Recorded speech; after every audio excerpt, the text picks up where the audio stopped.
Joining us now is Richard Gabriel. He's assisted in jury selections for several high-profile cases, including the O.J. Simpson, Aaron Hernandez, and Casey Anthony trials. And he's the author of Acquittal. An insider reveals the stories and strategies behind today's most infamous verdicts. When we get there, this will be likely one of those infamous verdicts. Richard, welcome. Walk us through the vetting process that we're going to see on Monday, and how long do you anticipate it's going to take to find a full jury with a defendant that has a profile like Donald Trump? Well, as you said, it can be an extremely exhaustive process. I think on Monday what's going to happen is the judge is going to bring in groups of 100. Then there's a phase they call hardship, in which the jurors are going to be asked, okay, can you even sit for this long a trial financially, or do you have care for older parents or kids and things like that? There are also some jurors that are going to be asked, well, is this something that is just going to be too much for you? In other words, some jurors are going to feel like this is just overwhelming. They're going to feel like it's going to threaten themselves. They're going to be nervous about it. So there's a whole process of sort of self-evaluation of this, even before you get down to a pool where jurors are going to be filling out questionnaires.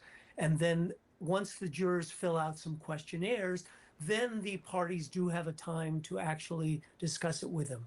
Now, that moves into a phase we call the jury selection, or the voir dire phase, where the parties have the ability to talk to the jurors themselves. They will have their questionnaires. They may have done some social media searches to look into the backgrounds of some of these jurors, just obviously publicly available information.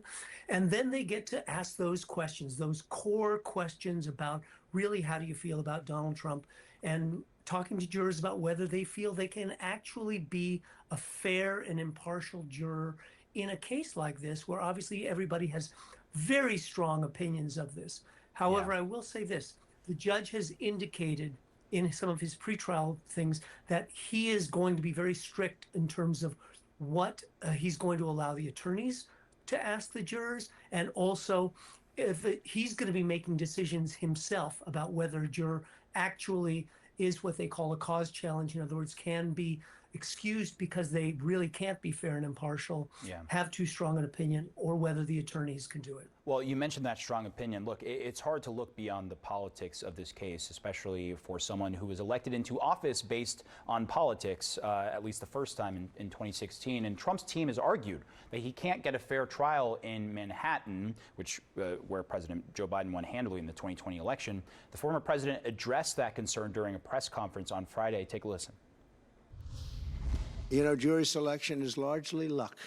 It depends who you get. It's very unfair that I'm having a trial there. It's a witch hunt that takes place in New York, and that is taking place, and it's very bad for New York, and it's very bad for the judicial system in New York.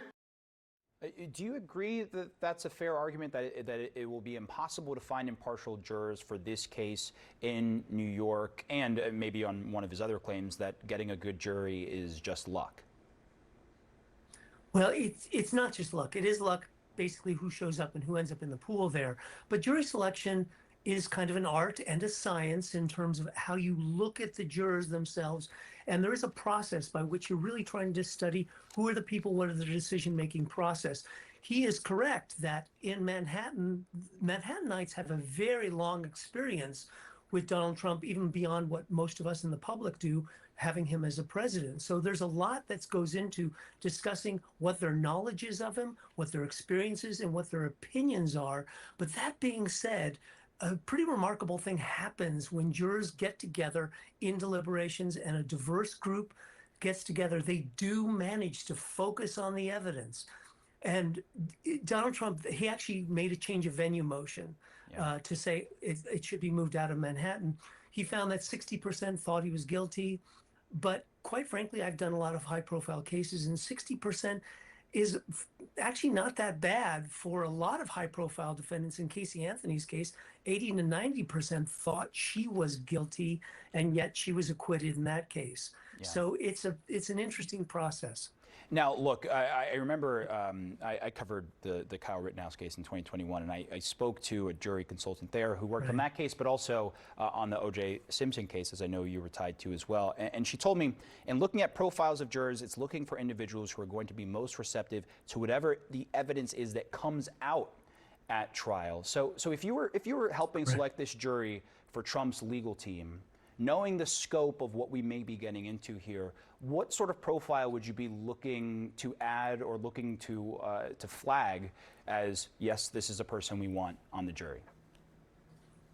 So jury selection, for the most part, is jury deselection. You're really trying to identify the people you want to get rid of, and hopefully end up with those people that you do want and are going to be receptive to your case. So it's kind of carving away, essentially, those people that you hopefully are going to be negative towards your case. So it's, to a certain extent, jury selection is a kind of an exercise in masochism where you want jurors to talk about their biases and their negative impressions so that you can then make a cause challenge and peremptory strike. The profile here is both sides are looking for high-risk jurors. In other words, obviously, jurors who have an agenda one way or the other. I want to convict Trump because I think our democracy is endangered, or I think Joe Biden is terrible and Trump needs to save our democracy. So those people who come with agenda, both sides are going to be looking for. I think President Trump is going to be looking for very individualistic, highly not following the crowd, really opinionated, somebody who's going to maybe hang this jury. Because let's face it, he just needs one or two people to hang the jury, and then he gets to push this beyond where the election is. So that's them. Yeah. Obviously, the prosecution is looking for people who can get along and come to a unanimous verdict themselves, and also can get past the difficult thing of, is hush money actually fraud on the public? That's a unique, novel theory in this case. Yeah, we will see. We're going to start that process very soon. Richard, Gabriel, thank you so much. I know you'll be watching closely, as we will too. Thank you.